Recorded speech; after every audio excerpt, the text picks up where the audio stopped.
É, torcedor vascaíno, é difícil chegar aqui e explicar pra vocês o que aconteceu no jogo de hoje. 3 a 0 Santos em cima do Vasco.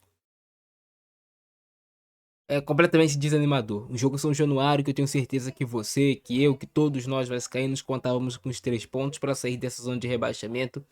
E pior do que o Vasco não conseguir vencer, o Vasco não conseguiu sequer empatar esse jogo e ainda foi uma derrota muito humilhante. Aquela derrota que vai fazer o Vascaíno ser zoado durante toda a semana. Já tá na zona de rebaixamento e ainda sofre uma derrota humilhante de uma equipe que, né, o time do Santos não é esse time fantástico, não é esse time espetacular. Então é difícil chegar aqui e explicar pra vocês como é que o Vasco consegue perder de 3 a 0 pro Santos após uma sequência tão positiva do Vasco, se eu não me engano já eram 7 jogos sem perder, estreando reforços e é muito, muito complicado. Mas eu acho que a palavra certa pra gente conversar no vídeo de hoje é senso de urgência.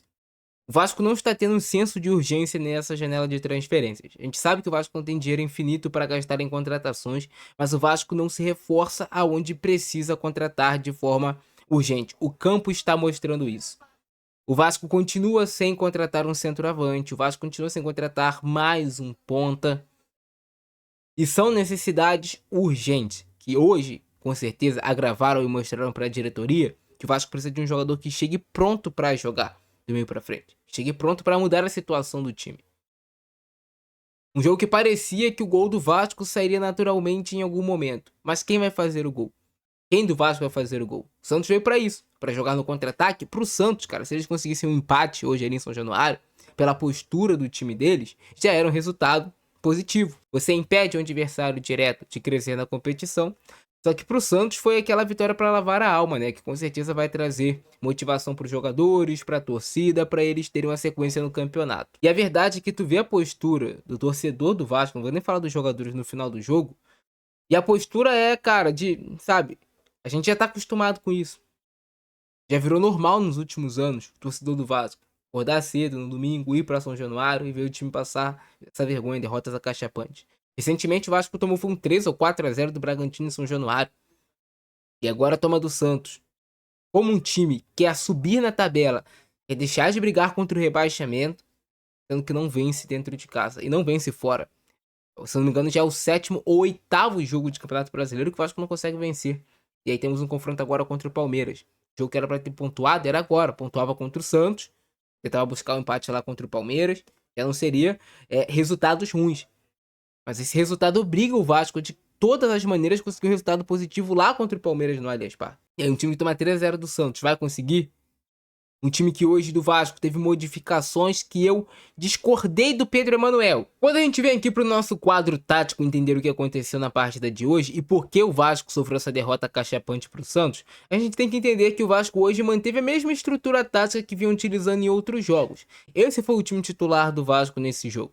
O Léo Jardim que fez assim uma partida catastrófica do Léo Jardim, mas não é de hoje que eu falo sobre o Léo Jardim. Ele não é um goleiro ruim, ele é um goleiro que nota 7, um goleiro ok. As pessoas elevam muito o Léo Jardim, como se ele fosse um goleiro absurdo, mas sempre foi um goleiro inseguro. E hoje ele entregou 2 gols pro Santos. 2 gols do Santos foram falhas do Léo Jardim. Além desses 2 gols do Santos terem sido falhas do Léo Jardim, ele veio mostrando durante o jogo todo essa insegurança ao sair do gol. Tava escancarado que o Vasco levaria um gol dessa maneira. Toda a bola, bolas que eram seguráveis pro Léo Jardim, ele lá dava de soco na bola. Como o Léo Jardim, que é dentro da área, dá um soco na bola com vários jogadores do Santos ali em frente. A probabilidade dessa bola ou pegar no jogador do Santos, ou pegar no jogador do Vasco e entrar no gol é muito grande, é muito alta. E ele comete essa falha. Na outra falta, ele espalma pra dentro da pequena área, cara. Cheio de jogadores do Santos. Então hoje essa derrota do Vasco não é somente culpa do Léo Jardim, mas assim, tem muita parcela nessa culpa dele. Partida muito ruim do Léo Jardim. A ideia do Vasco hoje era ter o Colídio estreando, jogando como esse jogador por dentro, fazendo a função que o Nuno Moreira fazia, com o Spinelli de centroavante, aqui é uma crítica à diretoria do Vasco. Contratem um centroavante, cara, não é possível. Não é possível que o Vasco não vai contratar centroavante e mais um ponta.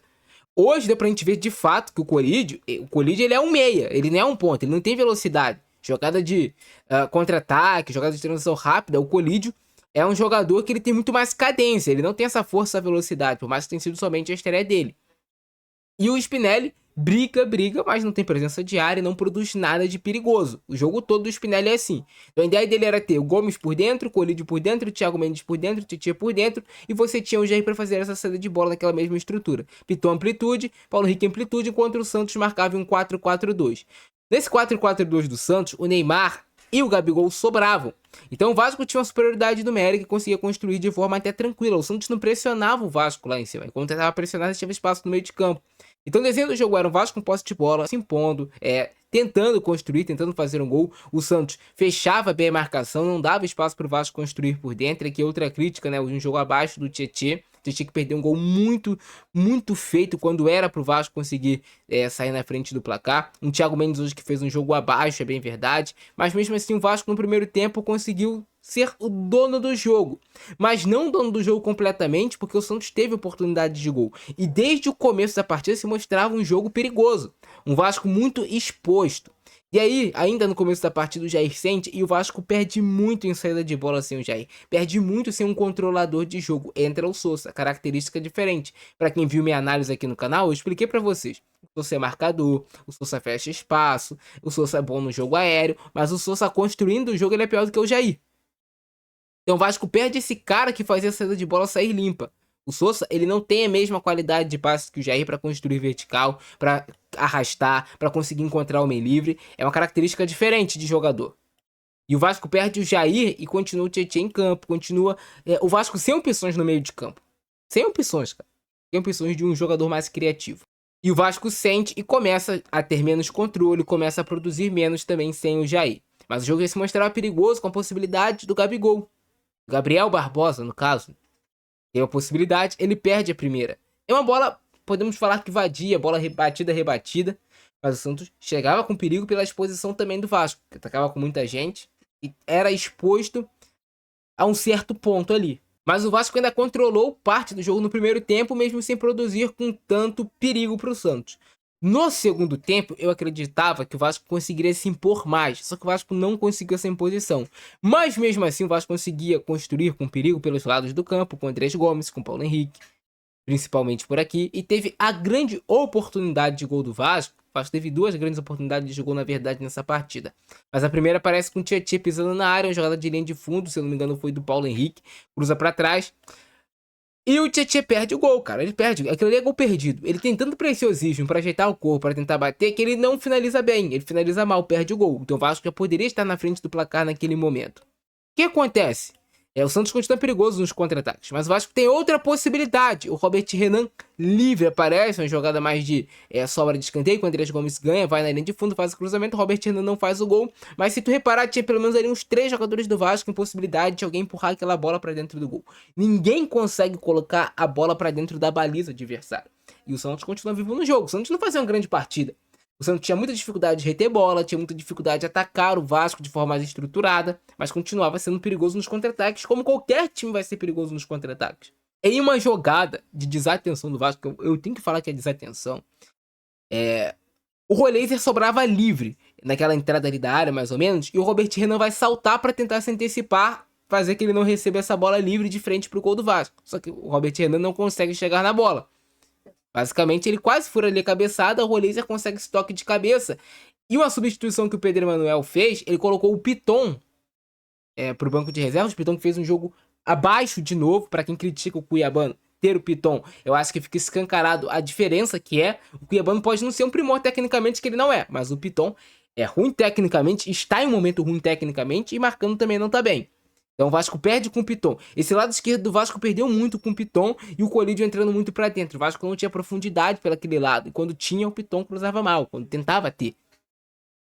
E aí o Vasco acaba sofrendo gol nessa jogada. O Puma entra, Puma meio que desatento, como sempre. Não percebe que o Gabriel Barbosa poderia receber essa bola em condições, então ele não perfila o corpo já para correr atrás de uma possibilidade. Quando ele vai perfilar o corpo para correr, o Gabriel Barbosa já tá dominando essa bola na frente. E aí faz o gol, cara a cara com o Léo Jardim. E a partir daquele momento ali, o Pedro Emanuel fez substituições. Colocou o Marino, já tinha colocado o Puma, tinha feito algumas substituições, colocou o David. Mas tu vê também que o Vasco não tem tanto banco assim de reservas, mas, cara, o Vasco morre completamente na partida porque sente o gol. Sente o gol. E aí vem as falhas do Léo Jardim, em jogadas de bola parada. Que o Vasco poderia ter administração. O Jardim espalma aquela bola pra fora da área, alguma coisa assim. O resultado poderia ter sido diferente, porque futebol, pequenos detalhes mudam o resultado de uma partida. Mas o Vasco não conseguiu jogar hoje o que vinha jogando em jogos anteriores, é bem verdade. Mas mesmo assim o Vasco produziu para sair na frente do placar também. O Vasco conseguiu ter um certo controle de jogo. Só que o resultado final de 3-0 pro Santos acaba ficando justo pelo que o Vasco não consegue fazer gol, cara. Então o desenho da partida foi esse. E o Santos aproveitou. Agora o Santos vai zoar, vai brincar, vai sorrir da cara do Vascaíno. E o Vascaíno serve de chacota, né, cara? No final das contas, o Vascaíno serve de chacota. Mas um recado fica pra diretoria. Contratem urgentemente durante essa semana um centroavante. Regularizem e coloquem pra jogar. Vai lá na América do México e paga os 14 milhões de dólares que eles querem no Brian Rodrigues. A gente precisa de um jogador como o Brian Rodrigues. A gente precisa. Vai lá no Bet ou com outro volante e contrata um segundo volante, um camisa 8 de qualidade para jogar também ali no meio de campo que faça o jogo andar. O Vasco ele precisa de reforços. Se o Vasco não se reforçar mais do que ele já se reforçou, ele vai cair para a Série B. Essa é a verdade. O Vasco precisa contratar. O Vasco ainda tá dormindo, cara. É urgente. É para na próxima semana já tá mais 3 reforços em campo. Era isso que era pro Vasco fazer.